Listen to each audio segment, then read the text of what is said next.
अब जिस एनिमे को मैं एक्सप्लेन करने जा रहा हूँ उसका नाम है टोनिकाकू कावाई, इंग्लिश में कहें तो fly me to the moon. ये स्टोरी है एक वियर्ड से नेम के लड़के की और एक मिस्टीरियस गर्ल की। कैसे इस मिस्टीरियस गर्ल का इस लड़के के लाइफ में आने से उसकी लाइफ में चेंजेस आ जाते हैं और क्या क्या चीजें होती है उसकी लाइफ में। इस एनिमे में टोटल 12 एपिसोड्स है विद OVA और इसका जॉनरा है romance comedy science fiction slice of life. ये एनिमे 2020 अक्टूबर में रिलीज हुआ था। ये बहुत ही बढ़िया एनिमे है एंड आई होप कि आपको भी ये बहुत अच्छा लगेगा। तो वीडियो को एंड तक देखना। मैं मिलता हूँ वीडियो एपिसोड के स्टार्ट में। एक लड़का बर्फ में पड़ा होता है खून में लथपथ और मन में बोल रहा होता है कि क्या मैं मरने वाला हूँ, मेरा पूरा शरीर जल रहा है, मैंने कभी नहीं सोचा था कि मरना इतना पेनफुल होगा। मगर तभी एक लड़की बोलती है तुम कहीं नहीं जा रहे और इसके अलावा तुम मरने के लिए अभी रेडी भी नहीं हो। और वो लड़का मन में बोलता है जब मैं अपने होश खो रहा था मैंने एक एंजल की आवाज सुनी। वो फर्स्ट टाइम था जब मेरी वाइफ ने मुझसे बात करी।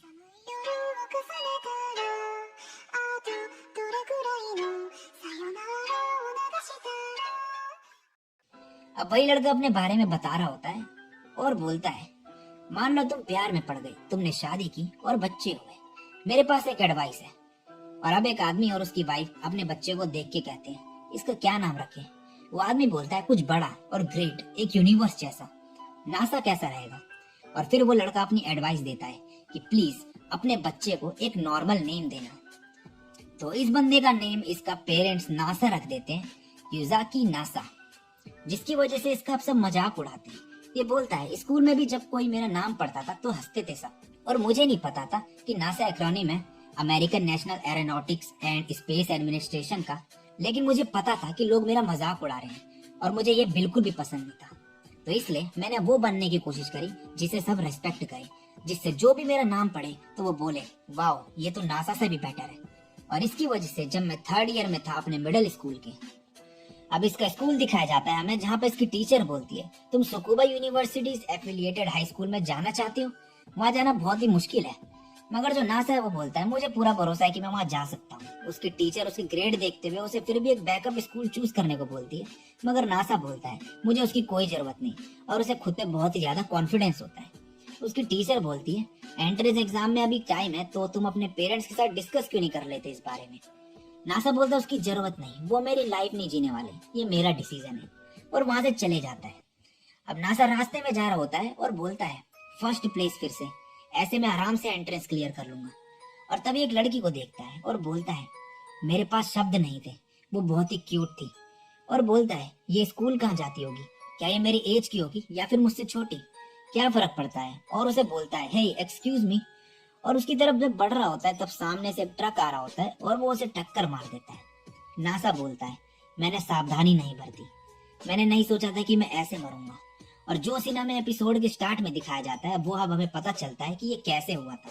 और वो लड़की फिर से उसके पास आती है और तभी ट्रक ड्राइवर आके बोलता है कि क्या तुम ठीक हो। वो लड़की बोलती है हाँ तुम्हें इसे हॉस्पिटल ले जाना चाहिए। वो बोलता है तुम्हें भी चोट आई है जब तुम इसके सामने आ गई थी।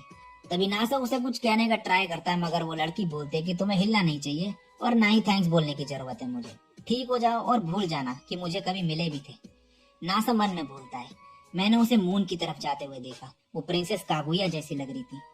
अब नासा एक स्टोरी बताता है टेल ऑफ बैम्बू कटर की, जिसमें एक कपल एक साथ नहीं हो पाते, जिसमें प्रिंसेस कागुया मून चले जाती है और उसके फादर और एम्परर उसे रोक नहीं पाते। अब वो ट्रक ड्राइवर एम्बुलेंस बुला रहा होता है, मगर तभी जो नासा है वो पीछे खड़े हो जाता है और बोलता है वो लड़की कहाँ गई। वो बंदा बोलता है तुम्हें नीचे ले जाना चाहिए, मगर जो नासा है उस पर चिल्लाता है और बोलता है कि अभी इन सब का टाइम नहीं है। वो बंदा बोलता है तुम क्यों जाना चाहते हो। नासा बोलता है क्योंकि वो बहुत ही ज्यादा क्यूट थी, और वहां से भाग जाता है। अब वो भागते हुए उस लड़की को ढूंढ रहा होता है और फाइनली वो उसे दिख जाती है। वो उसके पास जाता है और बोलता है थैंक्स मेरी जान बचाने के लिए, मेरा नाम नासा है। वो लड़की उसे बोलती है तुम्हें इतनी चोट लगी फिर भी तुम यहाँ तक भागते हुए आए, और उसे अपने पास बैठने को बोलती है और उसका खून पोंछने लगती है। नासा बोलता है इसमें से बहुत ही अच्छी स्मेल आ रही है, क्या सभी लड़कियों में से ऐसी स्मेल आती है। और फिर अपना कोट निकालती है वो और उसे पहना देती है। नासा मन में बोल रहा होता है ये बहुत ही क्यूट है, मैं शायद बेहोश हो जाऊं। वो लड़की तभी बाहर जाने लगती है और बोलती है मुझे एम्बुलेंस बुला लेनी चाहिए। नासा तभी बोलता है मैं ठीक हूँ, मगर वो नीचे गिर जाता है। वो लड़की बोलती है तुम्हारे दोनों पैर टूट चुके हैं और कुछ ही देर में तुम बेहोश हो जाओगे, तो यहीं पे रहो और मैं एम्बुलेंस बुला लूंगी, गुड बाय, अपना ध्यान रखना। नासा बोलता है मेरी बॉडी जल रही है और मैं अपने होश खो रहा हूँ। और तभी वो खड़ा हो जाता है और बोलता है रुको। वो लड़की बोलते क्या तुम पागल हो गए हो? नासा बोलते मुझे तुम्हें बताना है कि तुम प्रिंसेस कागुया जैसी लग रही थी। जब मून से लोग उसे लेने आए, ना ही उसके फादर और ना ही एम्परर उसके लिए लड़े, लेकिन मुझे लगता है कि अगर तुम्हें पता है कि तुम किसी को फिर नहीं देख पाओगे कभी, तो उसके लिए तुम्हें लड़ना चाहिए, उनका पीछा करना चाहिए उन्हें वापस पाने के लिए, फिर चाहे तुम्हारी जान ही क्यों ना चली जाए। अगर तुम उनसे प्यार करते हो, और मैं भी तुमसे करता हूँ, मैं तुम्हें अभी अभी मिला और ना ही तुम्हारा नाम जानता हूँ, मगर क्या तुम मुझे डेट करोगी? वो लड़की बोलती है ठीक है, अगर तुम मुझसे शादी करोगे तो। नासा बोलता है ऑफ कोर्स। और फिर मन में बोलता है मैंने उसे तुरंत ही आंसर कर दिया, मुझे बहुत गर्व है खुद पे। मगर उसके तुरंत बाद ही मैं बेहोश हो गया। अब नेक्स्ट सीन में नासा हॉस्पिटल में होता है और वो मिस्टीरियस गर्ल अब गायब हो चुकी होती है और नासा बहुत ही सैड होता है। वो समझ जाता है कि उसे रिजेक्ट कर दिया गया है और वो फिर अपनी पढ़ाई करना शुरू करता है और ठीक होता है। मगर उस साल का एग्जाम वो मिस कर देता है और अगले साल देता है और टॉप स्कोर भी करता है, मगर हाई स्कूल नहीं जाता और काम करने लगता है इस होप में कि वो उस लड़की से दोबारा मिलेगा। और अब वो एक रेंट के अपार्टमेंट में रहने लगा है अकेले। अब नासा बोलता है और फिर मैं 18 साल का हो गया, मैंने पैसे इकट्ठे कर लिए बहुत सारे, मगर पैसा ही सब कुछ नहीं। काश मैं उस लड़की से दोबारा मिल पाता। और तभी उसके घर की बेल बजती है और बाहर वही लड़की होती है और बोलती है हे, मेरा नाम है सुकासा। नासा उसे देख के हैरान हो जाता है और मन में बोलता है ये तो वहीं से शुरू हो रहा है जहाँ से बैम्बू कटर टेल खत्म हुई थी। प्रिंसेस कागुया को मून से वापस पाने के बाद हमने एक हैप्पी लाइफ जी। The story of married couple. अब ये घर के अंदर होते हैं, नासा काफी नर्वस होता है और तभी सुकासा एक पेपर निकालती है जो कि एक मैरिज रजिस्ट्रेशन होता है। नासा शॉक्ड हो जाता है ये सुन के। सुकासा बोलती है भूल गए हमने एग्रीमेंट करा था मैरिज करने का, और तुमने हाँ भी तो बोला था। सुकासा वो पेपर वापस लेने लगती है, मगर तभी नासा उसे ले लेता है और बोलता है मैं अभी भी तैयार हूँ तुमसे शादी करने के लिए और मैं भी तुम्हें लव करता हूँ। अब नासा फॉर्म फिल करते हुए बोलता है कि क्या ये सही रहेगा, ये एक स्कैम लग रहा है मुझे तो, लेकिन क्या फर्क पड़ता है, अगर कुछ हुआ भी तो मैं उससे निपट लूंगा क्योंकि मैं हूँ नासा यूजुकी, जो कि स्पीड ऑफ लाइट हिट करेगा नासा से पहले। Because I'm NASA Yuzuki, the man who will hit the speed of light before the other NASA. और फॉर्म फिल करने लगता है। सुकासा बोलती है सुकासा युजाकी, मुझे मेरा नया नाम बहुत पसंद आया। अब ये दोनों मैरिज ऑफिस जा रहे होते हैं। सुकासा बोलती है मेरा नाम काफी अच्छा लग रहा है ना, सुकासा युजाकी। नासा बोलता है हाँ, और एक तरफ मेरा नाम है नासा, इतना अजीब सा। और मन में बोलता है वेट, आज तक जितने भी लोगों से मैं मिला उनमें से पहली है ये जिसने मेरे नाम का मजाक नहीं उड़ाया। सुकासा बोलती है क्या तुम्हें पता है नासा 1958 में फाउंड हुआ था सोवियत स्पेस प्रोग्राम के साथ कम्पीट करने के लिए। उनका एक सपना था जो किसी ने नहीं सोचा था ह्यूमैनिटी के लिए पॉसिबल होगा, और नॉलेज स्किल से उन्होंने इसे रियलिटी में बदल दिया।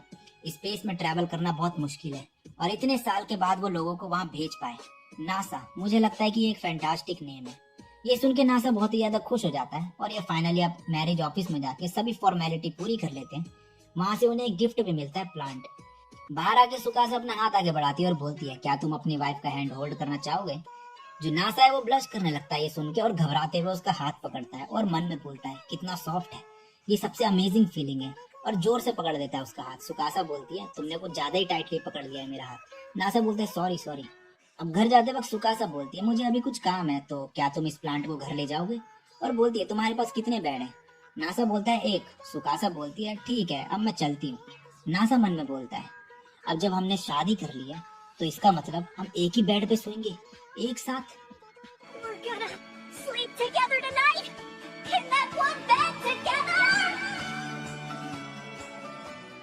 और इसी के साथ ये एपिसोड ही खत्म हो जाता है। सो गाइस, ये जो एनीमे है ये बाकी रोमांस एनीमे से काफी ज्यादा डिफरेंट है। जहाँ बाकी एनीमे में दो बंदों को एक साथ आने के लिए पूरा पूरा सीजन निकल जाता है, वहीं इस एनीमे में फर्स्ट एपिसोड में ही दोनों की शादी भी हो चुकी है। तो अब ये मिस्टीरियस गर्ल कौन है, क्या है, और जो नासा है उसकी लाइफ में क्या क्या चेंजेस आएंगे और क्या क्या होगा आगे, वो आगे की स्टोरी में पता चलेगा। तो अगर आगे के एपिसोड देखने हैं तो इस वीडियो पे लाइक और कमेंट कर देना और शेयर भी कर देना।